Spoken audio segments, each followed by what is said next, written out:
माँ रोज मुझे चाचा के कमरे में सुला देती। मैं इनकार करती तो 100 का नोट पकड़ाकर मेरा मुंह बंद कर देती और मैं भी पकड़कर चुप कर जाती और शर्म के मारे मुंह पर कपड़ा डालकर लेटी रहती।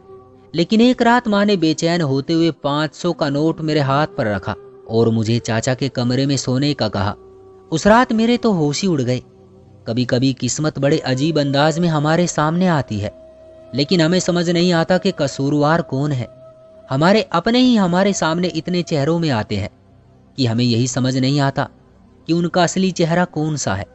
अगर हमें उनके असली चेहरों के बारे में मालूम हो भी जाए तो हमें खामोशी से लबों को सीना पड़ता है, क्योंकि हमारा उनसे ऐसा गहरा रिश्ता होता है कि उनका राज फाश करके हम कोई खतरा मोल नहीं ले सकते।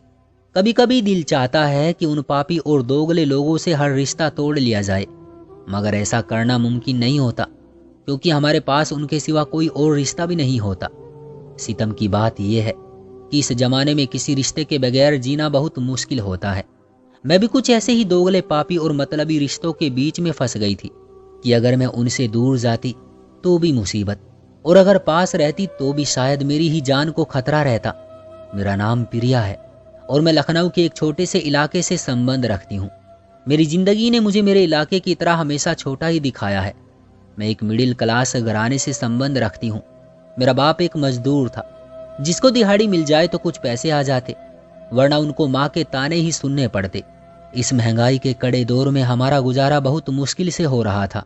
इसी वजह से मेरे माँ बाप के बीच हमेशा ही अनबन चलती रहती। वो जरा सी बात पर लड़ते झगड़ते और एक दूसरे को कोसते रहते। मुझे ये देखकर बहुत दुख होता, मगर मैं कुछ नहीं कर सकती थी। मेरा भी दिल चाहता था कि हम खामोशी से वैसे ही शांत जिंदगी गुजारें जैसे मेरे चाचा के घरवाले रहते थे। वो दोनों आपस में बहुत प्यार और मोहब्बत से रहते हैं और उनको मैंने कभी भी लड़ाई झगड़ा करते नहीं देखा। मैं जब भी उनके घर जाती तो मेरे चाचा ही नहीं बल्कि मेरी चाची भी मुझसे काफी प्यार और मोहब्बत से पेश आती। अक्सर तो मुझे इस चीज का एहसास होता कि जैसे मेरी माँ से ज्यादा मोहब्बत तो मुझसे मेरी चाची करती थी। मेरी माँ मेरा बिल्कुल भी ख्याल नहीं रखती थी, बल्कि वो तो हर दूसरे दिन भागकर अपने मायके चली जाती थी, और जब भी वापसी आती तो उसका रवैया पहले से भी ज्यादा बुरा होता। वो बजाय उसके इस बात का एहसास करती कि बाबा काम से थके हारे आते हैं तो उसकी सेवा करे और उसकी हिम्मत बढ़ाए कि कोई बात नहीं, अगर तुम कम कमाते हो तो क्या हुआ, अगर आज दिहाड़ी नहीं मिली तो क्या हुआ, हम चटनी से रोटी खा लेंगे। मगर नहीं, वो इस बात को और बाबा की मेहनत को किसी खाते में नहीं लाती थी, बल्कि उन्हें कोसती रहती थी। मेरा ये देखकर दिल परेशान रहता कि बाबा बेचारे तो सारा दिन काम ढूंढने के लिए सड़क के किनारे धूप सर्दी गर्मी हर मौसम में बैठे रहते हैं, और अगर काम मिल जाता तो गधे की तरह सारा दिन काम करते रहते हैं। मैं स्कूल जाती तो अक्सर देखती थी कि कितने बच्चों के बाप इतने अच्छे अच्छे कपड़े पहनकर आए होते हैं, और मेरा दिल रोता रहता, क्योंकि मेरे बाबा तो कई कई दिन कपड़े ही नहीं बदलते थे और माँ भी उनके कपड़े नहीं धोती थी। मुझे कभी कभी बाबा पर बहुत तरस आता, क्योंकि वो बहुत बूढ़े हो चुके थे। तो मैं सोचा करती थी कि मैं जब पढ़ लिख लूंगी तो कोई बहुत अच्छी सी नौकरी करूंगी और अपने बाबा के लिए बहुत अच्छे अच्छे कपड़े लाया करूंगी। अक्सर मैं कोशिश करती थी कि अपने बाबा के कपड़े मैं खुद ही धो दूं, मगर मुझे माँ ऐसा नहीं करने देती थी। बल्कि अगर मैं बाबा का ख्याल रखने की कोशिश भी करती तो माँ का गुस्सा आसमान को छूने लगता। मुझे माँ का व्यवहार बहुत ही बुरा लगता। एक दिन मैं चाचा के घर गई तो वो कहीं बाहर जाने वाले थे। अभी तो उनके कपड़े बिल्कुल साफ थे, मगर चाची जिद कर रही थी कि वो दूसरे धुले हुए और इस्त्री वाले कपड़े पहनकर ही बाहर जाए। मेरा जहां ये देखकर दिल बहुत खुश हुआ था, वहीं मुझे अपने बाबा का ख्याल आया तो मेरा दिल टूट गया। मैं घर आई और माँ से कहा कि तुम बाबा का बिल्कुल भी ख्याल नहीं रखती। कभी चाची की तरफ देखा है, वो चाचा जी का कितना ख्याल रखती है। माँ ये सुनकर गुस्सा हो गई और मुझे बातें सुनाने लगी। कहने लगी, कभी देखा है कि तुम्हारे चाचा कितने पैसे कमाते हैं, उनके घर पैसे की रेल पेल है, तभी तुम्हारी चाची उसका इतना ख्याल रखती है। अगर उसे भी मेरी तरह मुट्ठी दबाकर खर्च करना पड़े तो तुम्हें भी पता चल जाए कि वो कैसे उसका ख्याल रखती है। उनके झगड़े की आवाजें भी हमारे घर तक पहुंचे। फिर माँ जाने कितनी देर तक मुझे बातें सुनाती रही, तो मेरा दिल ये देखकर बहुत बुरा हो गया। मैं उस दिन बहुत देर तक रोती रही, और जब बाबा घर आए तो मैंने उनसे कहा कि वो क्यों माँ की बातें बर्दाश्त करते हैं, वो उनको क्यों नहीं बताते कि वो इतनी ज्यादा मेहनत करते हैं, वो कोई पैसे छुपाते तो नहीं है। तो बाबा ने कहा कि वो कुछ भी नहीं कर सकते, वो मजबूर हैं, क्योंकि अगर वो बोलेंगे तो माँ और ज्यादा बोलेगी और यूं मोहल्ले में तमाशा बन जाएगा। मैं भी बस खामोशी से सर हिलाकर रह गई, क्योंकि बाबा बिल्कुल ठीक कह रहे थे। एक दिन बाबा घर से हमारे बीच से उठकर अपने कदमों पर चलकर काम के लिए गए, लेकिन वो वापस अपने कदमों पर नहीं बल्कि कुछ अजनबियों के कांधों पर आए थे। मैं ये देखकर सदमे में चली गई और जैसे हम पर आसमान टूट गया था। हमें उस वक्त एहसास हुआ कि बाप का होना क्या होता है। यूं ही बाबा की मृत्यु हो गई और हमारी जिंदगी जैसे वहीं रुक गई थी। मैं सारा दिन रोती रहती कि बाबा ने एक भी सुख का दिन नहीं देखा था। माँ के सारे झगड़े जैसे बाबा के साथ ही चले गए थे। वो अब किसी से भी झगड़ती नहीं थी। हम पर दूसरी मुसीबत उस वक्त आई जब हमारे मालिक मकान ने आकर कहा कि घर खाली कर दे या किराया दे। हमारे पास उस वक्त फूटी कोड़ी भी नहीं थी, तो उसको किराया कहाँ से देते। माँ ने उससे कुछ दिन की मोहलत मांगी, जो उसने बहुत ही मिन्नतों के बाद तरस खाकर दे दी। माँ को उस वक्त बिल्कुल भी समझ नहीं आ रहा था कि वो किराए का इंतजाम कहाँ से करे। वो मामा जी के पास भी गई कि किराए का इंतजाम कर दे, मगर उन्होंने अपनी मजबूरियों के रोने रोए कि हमारे पास तो खुद कुछ नहीं है, बल्कि फूटी कोड़ी भी नहीं है। वो मायूस होकर घर वापस आ गई। उस रात चाचा और चाची हमारे घर आए तो माँ ने रोते हुए कहा कि अब हमारे सर से छत भी छीन ली जाएगी। चाची बहुत ही दयालु थी, उन्होंने वादा किया कि वो किराया देंगी। मुझे उस वक्त चाची बहुत ही अच्छी लगी। चाची ने उस महीने का किराया दिया और उन्होंने राशन भी घर में डलवा दिया। यूं वो महीना हमारा बहुत ही अच्छा गुजरा, लेकिन महीना खत्म होते ही पुराने मसले फिर से शुरू हो गए। फिर से चाचा आए तो हमारे फिर से वही मसले थे जो अब सारी जिंदगी चलने थे। माँ ने चाचा से कहा कि मैं भी पढ़ी लिखी नहीं हूँ कि कोई नौकरी वगैरह कर लूँ, आप इस मसले का कोई हल निकाल दें। आप मेरे भाई जैसे हैं तो आपके अलावा मैं किसके पास जाऊं। मैं माँ के इस रूप पर हैरान हो रही थी और चाचा के जाने के बाद वो उनको ही बुरा भला कहती रहती थी। खैर उस दिन चाचा काफी परेशान घर गए, मगर हमें तसल्ली दी कि वो जल्द ही किसी हल के साथ दोबारा हमारे घर आएंगे। और यूं कई दिन गुजर गए।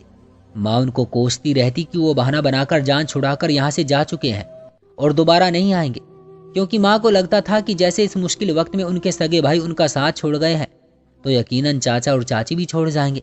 मैं भी काफी हद तक यही सोच रही थी, क्योंकि इस महंगाई के दौर में किसी की जिम्मेदारी उठाना बहुत ही दिल गुर्दे का काम था।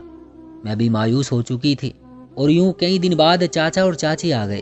उनको अचानक यूं देखकर माँ को यकीन नहीं आया, जबकि मैं भी काफी खुश थी। चाचा ने बताया कि वो और चाची फैसला कर चुके हैं कि हर महीना अगर वो हमें राशन भी देते हैं और घर का किराया भी देते हैं तो काफी मुश्किल हो जाएगा। इसलिए हमने फैसला किया है कि आप हमारे घर शिफ्ट हो जाएं। आप अगर चाहेंगे तो अपना खाना पीना अलग कर लीजिएगा, मगर रिहाइश हमारे साथ रख ले। ऐसे हम दोनों के लिए आसानी रहेगी। हम दोनों माँ बेटी को तो जैसे उनके इस एहसान पर यकीन ही नहीं आया। माँ ने सोचने के लिए कुछ दिन का वक्त मांगा और यूं वो दोबारा मामा जी के घर चली गई। ये देखकर मुझे गुस्सा तो बहुत आया था कि वो मुश्किल वक्त में हमारा साथ छोड़ गए थे और माँ अब दोबारा से उनके पास मशवरे के लिए पहुंच गई। जब वो वापस आई तो उनका यही फैसला था कि वो चाचा के घर शिफ्ट होने के लिए तैयार है और मैं ये सुनकर बहुत तो खुश हो गई। यूं कुछ दिन बाद हम रोते हुए चाचा के घर चले गए। बाबा की यादें वहीं पर ही रह गई और हम लोग आगे बढ़ने लगे। मैंने एक बात नोट की थी कि माँ खामखा चाची से खार खाने लगी थी। मुझे माँ की ये बात बहुत ही बुरी लगती। मैं चाहती थी कि माँ उनका एहसान माने कि उन्होंने मुश्किल वक्त में हमें अपने घर में जगह दी। माँ की साजिशें भी बढ़ने लगी थी और मामा जी भी हमारे घर आने जाने लगे थे। वो जब भी आते तो माँ और मामा जी कमरे में बैठ जाते और न जाने क्या बातें करते रहते और मुझे कमरे से निकाल दिया करते थे। लेकिन मुझे यकीन था कि वो उनको बरगलाने ही यहाँ आते हैं, क्योंकि माँ उनकी हर बात मानती थी। चाचा और चाची हमारा बहुत ख्याल रखते और वो हर मुमकिन कोशिश करते कि हमें किसी तरह की कोई मुश्किल ना हो, जबकि माँ अंदर ही अंदर उनकी जड़ें काटने की कोशिश कर रही थी। मेरा कभी कभी दिल चाहता कि मैं माँ को रोकूं कि उनके साथ इतनी दुश्मनी ना करो, मगर ऐसा नहीं कर पाई कि कहीं चाचा को सच ना पता चल जाए और वो हमें घर से ही ना निकाल दे। यूं ही कई महीने गुजर गए और माँ चाची के लिए मीठा जहर बन गई। वो चाचा को चाची के खिलाफ भड़काती रहती और चाचा माँ को अपना समझकर चाची से लड़ाइयाँ करते। वो दोनों भी ऐसे ही लड़ने लगे थे जैसे कभी माँ और बाबा किया करते थे और उसका सारा वक्त माँ के सर जाता, जो चाचा को चाची के खिलाफ करने का कोई मौका हाथ से न जाने देती। माँ चाचा से कहने लगी कि चाची और मामा जी एक दूसरे में दिलचस्पी ले रहे हैं, जबकि मैं जानती थी कि उनकी मिली भगत है चाची को इस घर से निकलवाने की। जबकि चाचा इस वजह से माँ पर यकीन कर रहे थे क्योंकि उनको लगता था कि हम उनके अपने हैं, तभी तो उन्होंने बगैर किसी डर के अपने भाई की गंदी नियत का बता दिया था। एक दिन चाची किचन में चाय बना रही थी और मामा जी भी उनके पास खड़े बातें करते हंस रहे थे, और चाचा ने देख लिया और वो गुस्से से चिल्लाए। तो चाची ने उनको सफाई पेश करने की कोशिश की। कहने लगी, मैं तो मोहित को अपना भाई समझती हूँ और वो भी मुझे अपनी बहन ही समझता है, जबकि मामा जी ने प्लान के मुताबिक कहा कि ऐसा कुछ भी नहीं है। वो और चाची एक दूसरे को पसंद करते हैं और शादी करना चाहते हैं। चाची ये सुनकर दंग रह गई थी और उन्होंने अपनी सफाई पेश करने के लिए बौखलाते हुए माँ को बुलाया, तो उन्होंने भी मामा जी की जुबान बोली। चाचा जी ने गुस्से में चाची को तलाक के लिए बोल दिया और यूं इस जद्दोजहद में उनकी तलाक हो गई और फिर वो रोते हुए घर छोड़कर चली गई। मुझे ये सब देखकर बहुत दुख हुआ और माँ और मामा जी पर गुस्सा भी बहुत आया कि उन्होंने किसी के एहसान के बदले में उनको कितना बड़ा गम दे दिया था। उसके कुछ दिनों के बाद चाचा जी भी बीमार रहने लगे थे। यकीनन उनको चाची की बेवफाई ने मार डाला होगा। मैं चाचा से बहुत मोहब्बत करती थी, मुझे उनमें अपने बाबा की झलक नजर आती थी, तो कभी कभी मेरा दिल चाहता था कि मैं उनको सारी सच्चाई बता दूं, मगर पता नहीं क्या सोचकर मैं खामोश हो जाती। शायद दर बदर होने का ही डर था कि जिसने मेरी जुबान बंद रखी थी। कुछ महीनों में ही चाचा बहुत ज्यादा बीमार रहने लगे और वो चारपाई से ही लग गए। माँ उन दिनों उनका बहुत ख्याल रखने लगी और यूं मेरे माँ से सारे शिकवे दूर होने लगे। वो उनकी खुराक और दवाई का खास ख्याल रखती थी। उनके लिए वो तरह तरह के डॉक्टरों के पास जाती। मैं भी अपनी जगह उनका ख्याल रखने की पूरी कोशिश करती, क्योंकि मैं भी उनको खोना नहीं चाहती थी। माँ रोज मुझे चाचा के कमरे में सुला देती। मैं इनकार करती तो 100 का नोट पकड़ाकर मेरा मुंह बंद कर देती और मैं भी 100 का नोट पकड़कर चुप कर जाती और शर्म के मारे मुंह पर कपड़ा डालकर लेटी रहती।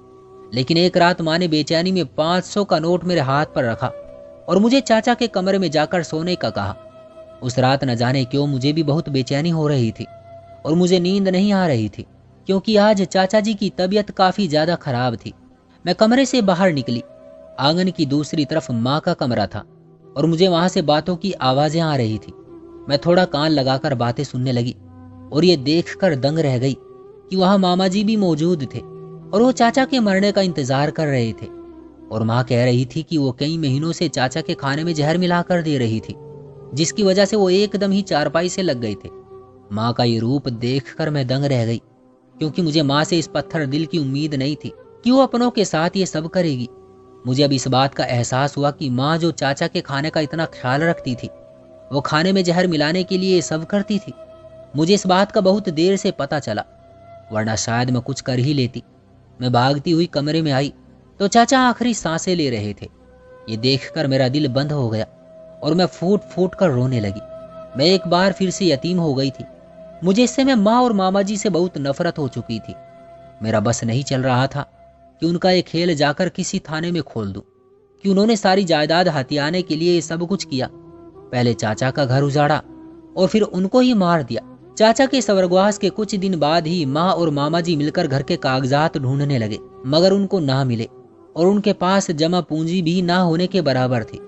उससे 2 दिन बाद चाची आई और उन्होंने बताया कि चाचा ने बहुत ही पहले ये घर उनके नाम कर दिया था और उन्होंने हमको तरस खाकर इस घर में रहने दिया था, मगर अब हमें ये घर छोड़ना होगा। माँ तो ये सुनकर हैरान रह गई और मामा जी तो ये सुनते ही वहां से ऐसे गायब हो गए कि जैसे गधे के सर से सींग। और माँ को अब समझ आ गई थी कि वो खुद अपने पांव पर कुल्हाड़ी मार बैठी है। अपने लालच में उसने अपने सर से छाती छीन ली। अब हम सड़क पर आ गए थे और न जाने इस दुनिया में अब क्या क्या और कब तक सहना था। माँ के लालच की सजा मिल गई और अब वो एक वक्त की रोटी को भी तरसने लगी थी और फुटपाथों पर सोना हमारा मुकद्दर बन गया था। तो दोस्तों, ये थी हमारी आज की कहानी। उम्मीद करते हैं कि आपको पसंद आई होगी। आपका क्या कहना है इस कहानी के बारे में, कमेंट करके हमें जरूर बताइएगा। वीडियो को लाइक कर दीजिए और चैनल को सब्सक्राइब कर लीजिएगा। मिलते हैं अगली वीडियो में, तब तक के लिए धन्यवाद।